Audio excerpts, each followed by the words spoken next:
What's up, Ego Hackers? Welcome to the CS Joseph podcast. I'm your host and daddy, psychology daddy, CS Joseph. Because it certainly as hell is not Mongolian mindset. But yes, CS Joseph is back. Lecture episodes are back, just like they've traditionally been so. And this is Season 3, Part 2, and welcome to 128 episodes of Season 3, Part 2. It might take me about a year to get through this.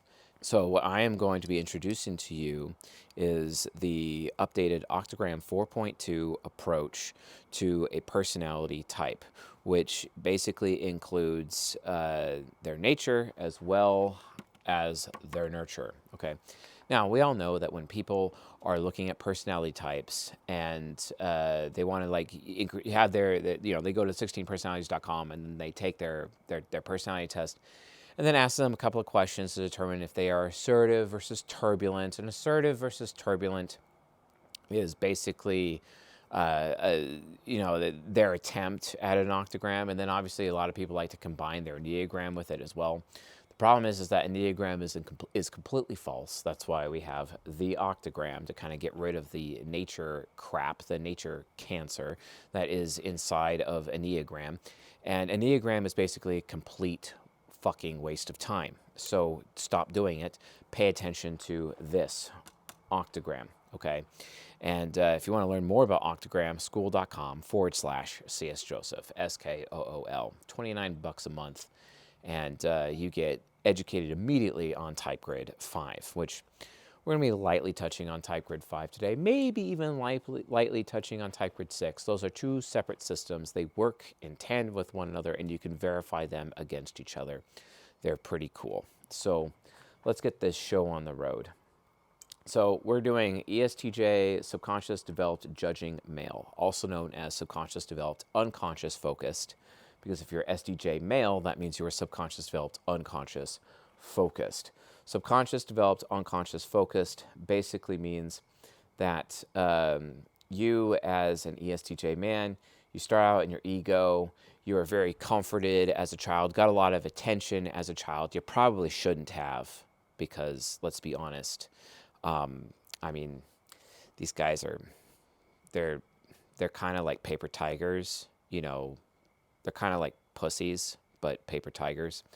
And they invested into their subconscious, which we don't have here. We only have the ego and the shadow for today. We'll be getting the four sides of the mind much later on School Behind the Paywall.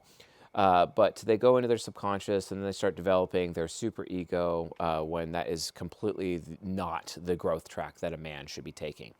Because the reason why the Octagram 4.1 is so fucking important is because nobody, everyone just assumes, because feminism, right? Everyone just assumes that everyone's psyche is literally the same, okay? And you probably need to realize that that is not the case.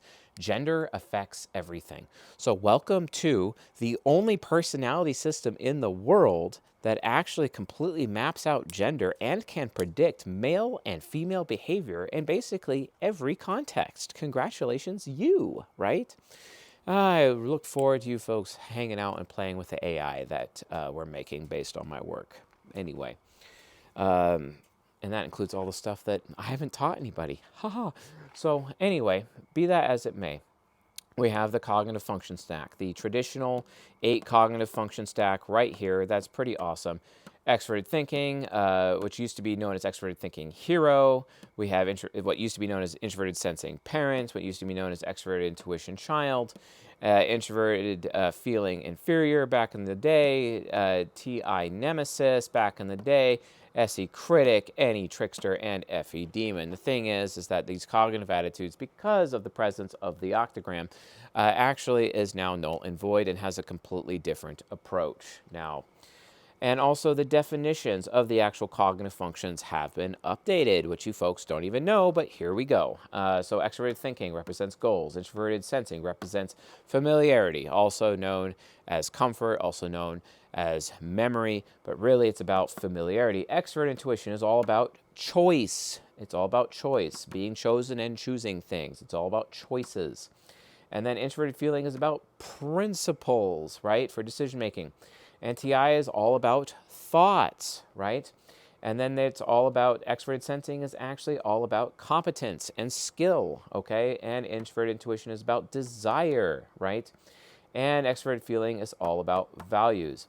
We came to this conclusion as a result of studying Carl Jung's NTFS model, which comes from his book, which I believe was written in 1914.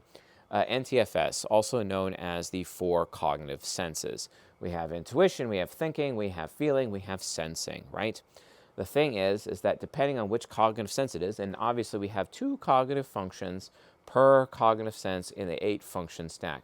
So for example, for intuition, we have extroverted intuition, and then we have introverted intuition. That represents a cognitive sense, and they are in cognitive orbit with one another, which we've explained before.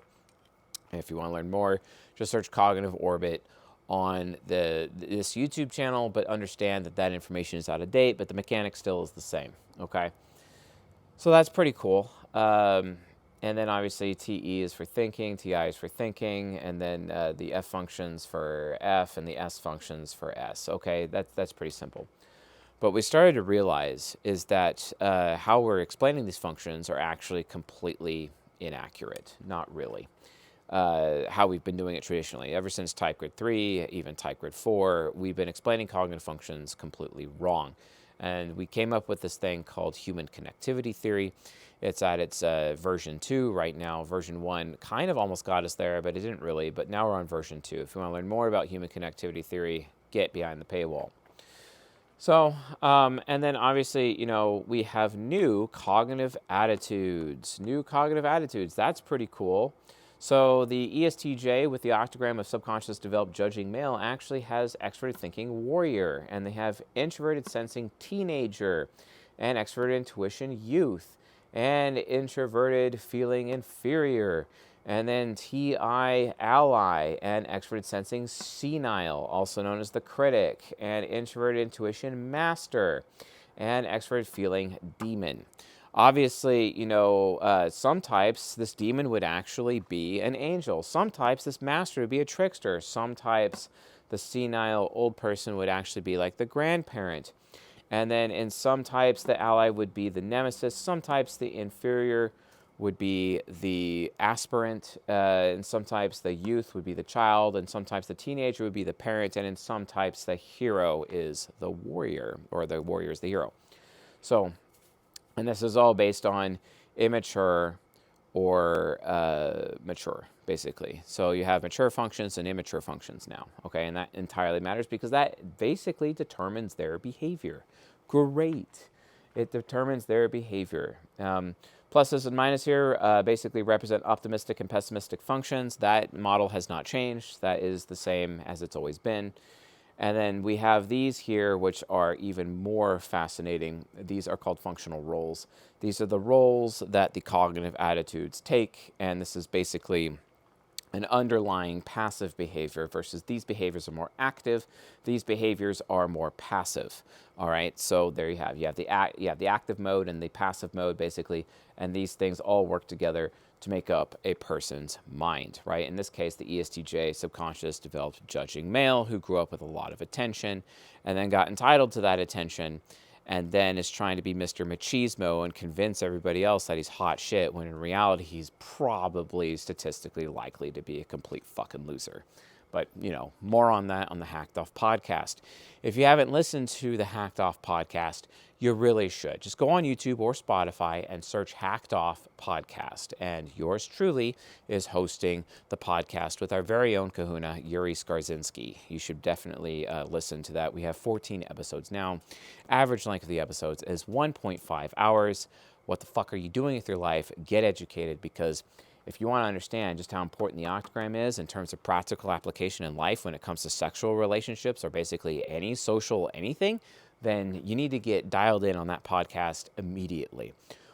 Average length of per episode, we have 14 of them right now, is 1.5 hours each. So that is That's about 21 hours worth of content right there that you probably should chew on, because it completely guaranteed affects your life, affects your childhood, affects your children's childhood, affects your parenting, affects your parents, affects your women in your life, your men in your life. All of your sexual decisions are basically exposed right there on that podcast. You might want to pay the fuck attention to that. And, it's free. Cool. Once again, as I continue to prove to the entire world that I have complete psychological mastery compared to everybody else. But, hey, let's not listen to C.S. Joseph. He doesn't fucking know what he's talking about. Actually, I fucking do. And I'm back pretty fucking hard. You guys really loved my Octagram whiteboard presentation, which is the new introductory episode to the channel.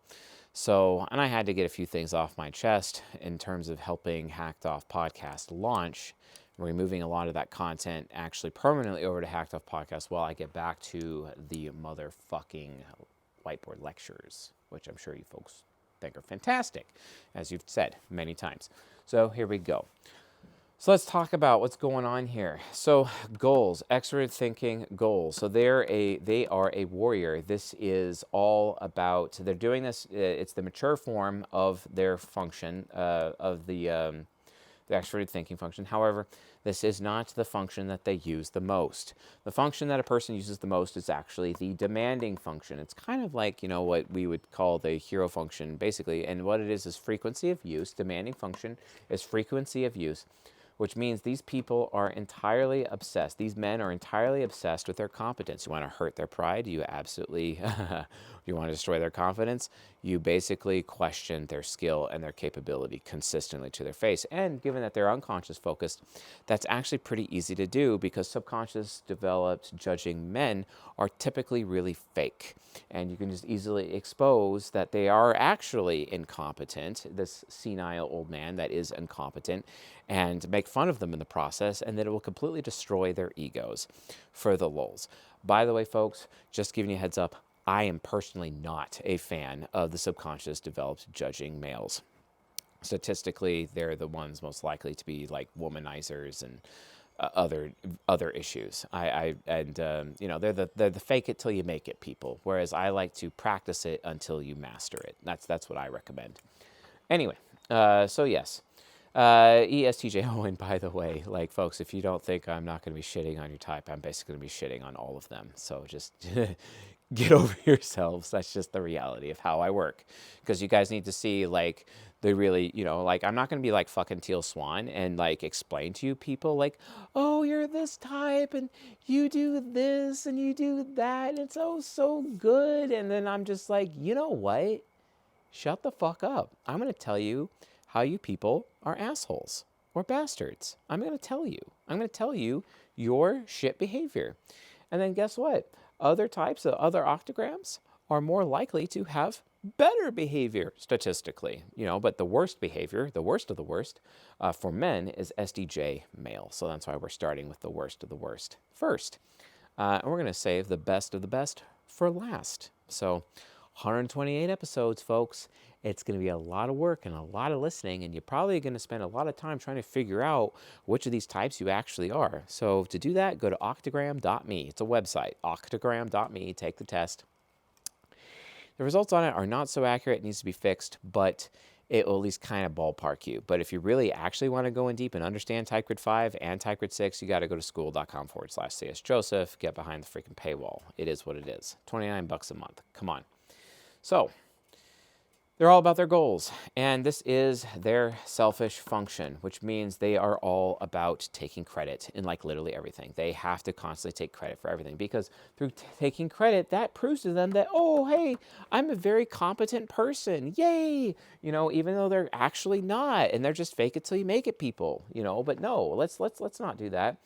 And they're really immature with their introverted sensing. They're expecting everybody else to help them get familiar with things, which is hilarious because they're all about competence and they're demanding competence within themselves, but at the same time, they want everyone else to actually, walk them through the process and make sure that they are comfortable and they are familiar with things so that then they have the opportunity to be competent. And if that doesn't happen, do you know what they do? They love blaming everybody else for setting them up for failure because, hey, man, you didn't give me enough time to learn this. Hey, man, you didn't teach me properly. Hey, man, you didn't show me how to do it right. You see what I'm saying? And it's just like, but, I mean, like, are you competent?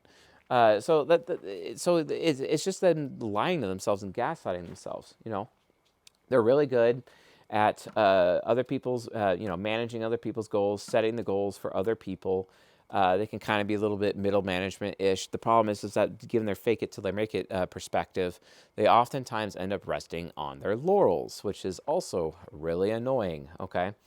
And also, they love giving other people choices, and they're actually kind of mature about it. They're not really childish about it, and they go out of the way to give other people choices. The thing is that they do this in a preventative manner, okay? Which means they're trying to prevent disaster. Usually anything that would make them unfamiliar, put them in an unfamiliar situation, also known as an uncomfortable situation. So they do this by kind of exerting a little bit of control over what choices they give other people, which is really frustrating, okay? And then there is their certainty function. And there's one thing that they're certain of. It is absolutely where their insecurity is. And they are consistently insecure about whether or not they are good people. And if you want these people eating out of your hand, all you have to do is tell them how great of a good person they are. And, come up with some facts or whatever and kind of tell them appropriately, hey, you're a really good person because of this random reason that I made up. And then they'll just eat it up because they just feel good. You see? It's like, are you kidding me? But yeah, that's literally this is how they act. And then we get into their shadow here, This is their defenseless function. And the defenseless function is how a person gets triggered the most, right?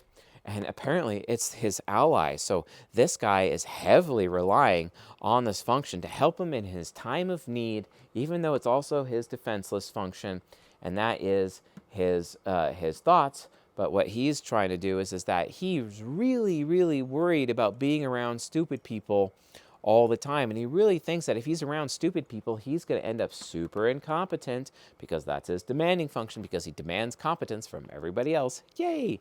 So that's not going to work. And he treats this function like an ally because it's the thing that, he literally believes that his function that is so defenseless and gets so triggered so easy is also basically the one function that is going to end up helping him the most, which is TI, thoughts, but because of this E, it's extrinsic, it's other people's thoughts. Other people's thoughts are his ally. The problem is that if he does not exert some amount of control over other people's thoughts, and as much as he's not exerting control over other people's choices, it will put him in unfamiliar situations, and then his pride is going to get hurt, and then it's going to feel incompetent again. You see what I'm saying?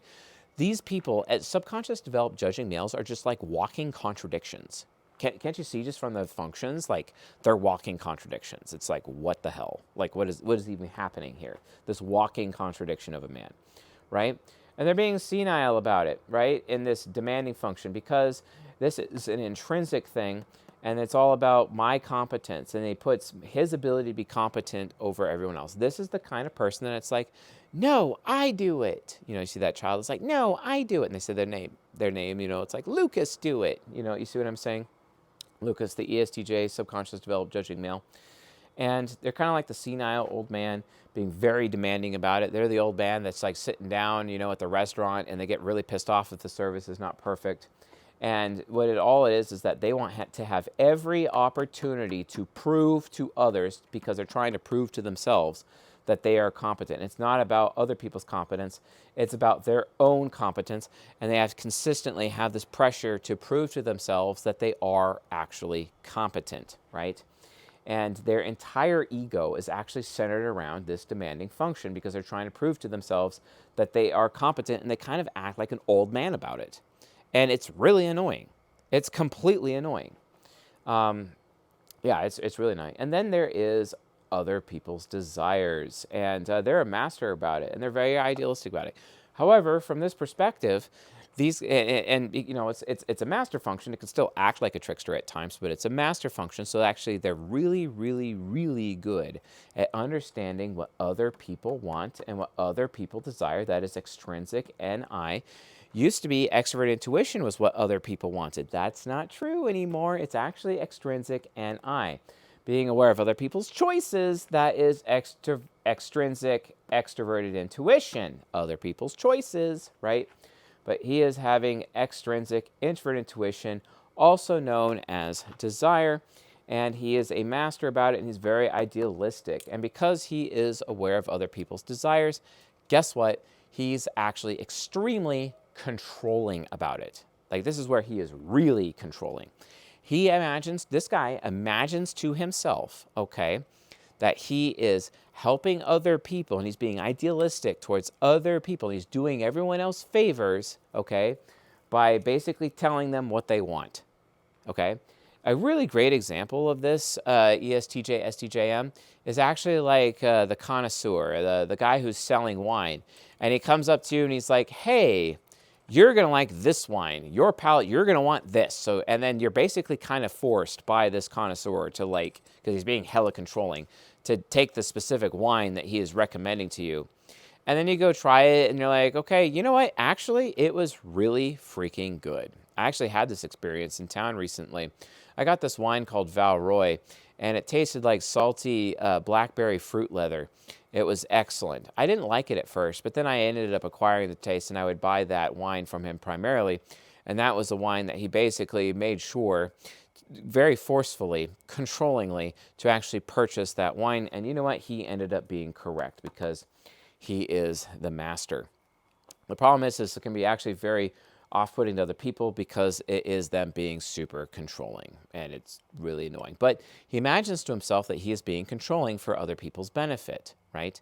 Because I'm going to control you so that you can get exactly what you want, you know, and that's just kind of how he acts. He does it with his master function. And then, of course, is his own values, which is quite demonic, and he sacrifices his values consistently in order to be able to fulfill the desires of other people, because that's this relationship between the sacrificial and idealistic function, sacrificing his own values in order to satisfy the desires of other people, because introverted intuition is the cognitive origin of satisfaction, naturally.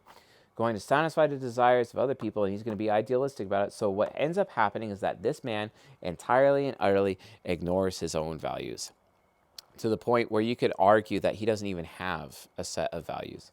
He may be afraid about his principles, but he does not give a flying fuck about his own values at all. And if he does actually have a value, he's probably going to put it above everyone else because he's demonic about it, right? And if you want to learn more about how the demon function works, go watch the old lecture series about the demon function and its behavior, or read Energies and Patterns of Psychological Type by Dr. John Beebe. Okay, that's how it works, okay? And it is a sacrificial function, so he's willing to sacrifice his own values specifically to fulfill the desires of other people. And oftentimes, like, because this guy, he sure as hell doesn't know what he wants, but he is very invested in trying to know what other people want. Why? Because, once again, that fulfills his personal need to look competent or feel competent at all times, because he is demanding of that of himself and other people around him. He has to go all out for the sake of his competence, okay? A couple other behaviors. This guy really struggles with loneliness. He just cannot deal with being lonely. He consistently relies on himself to go to other people and find out what's going on. That might annoy some people. It might not. He's always trying, whenever he's arguing, he's always trying to argue, not so much specifics, but more like cause and effect is kind of the direction that he tries to take it. He's, in general, a very doubtful person, and he has to have concrete proof and evidence in order to believe anything, because unless he thought of it himself, it's probably not even true. This guy, even though ESTJs have classically been known as affiliative, this one is actually pragmatic. This is a pragmatic ESTJ. Also, he is willing to be around people of poor character as well as have poor character himself, because all he really cares about more at the end of the day is competence. He also makes decisions based on groupthink and entirely lacks critical thinking. Yay! And then he's all about doing favors for other people and giving special treatment to others. Um, and and then he tries very hard to kind of just do his own thing, be an independent individual, and he does not rely on his own experience. He relies on what he sees in the moment from other people. And this guy avoids confrontation like the plague. And if he was a parent, he'd be pretty laissez-faire, which basically means that he's just gonna let the children do whatever the hell they want and not really exert much authority. I'm sure that'll really make the mother of his children feel very safe when she finally development phases him when she turns 35 and initiates divorce. Good times. He's also a very private individual, and he does not like cultivating attention at all or being noticed. He does not like being noticed at all. He's very cagey. He hides a lot. Okay. And then he's emotionally implosive. We know this because he's subconscious developed judging male. He's emotionally implosive, keeps his emotions to himself. This man absolutely hates TMI or too much information. And if you say anything TMI related, he's going to get offended, and he will never tell you anything TMI. The problem is that women in his life get frustrated with him because they never know where he fucking stands, and that's another problem. And then he's a very rewarding person, but he's extremely unfair. That's another problem for him. And he's all about bro-maxing. He's all about, establishing bonds with other people, especially because he's idealistically controlling what everyone else wants around him, and he believes that's going to create bonds for himself. The problem is that he ends up becoming an impotent lover. And as a result of that, his performance in terms of libido, in terms of sexuality, in terms of his relationship with women, it just doesn't really go that far. And then basically what you end up having is one of the most boring human beings you've ever seen, because they are also perpetually bored themselves, okay, because of their impotence, their own personal impotence. And I'm not talking just impotence from a sexual perspective. I'm talking like impotence in like every area in their life, okay? That's just kind of how it is. Highly recommend that you folks learn, especially using the Hacked Off podcast, how to get out of subconscious development and into unconscious development so you can stop acting this way. Because let's be frank, this existence absolutely sucks. And as we have said on the Hacked Off podcast, subconscious development basically is, in men and women, is basically a psychosis, and it is a state of mental decay. You don't want to be there. A man can change his subconscious development to unconscious development by himself, but a woman cannot. A woman requires a man to do it. But even that is very difficult for her, because subconscious developed women have this problem where they're usually hyperfeminist and usually mentally incapable of submitting to men anyway, because submitting to a man is actually what is necessary for them to be able to become unconscious developed and have the absolute best possible life psychologically and mentally a woman can have. But, more on that later. So anyway, folks, I think I hammered this. Thanks for watching and listening. I'll see you guys on the next episode.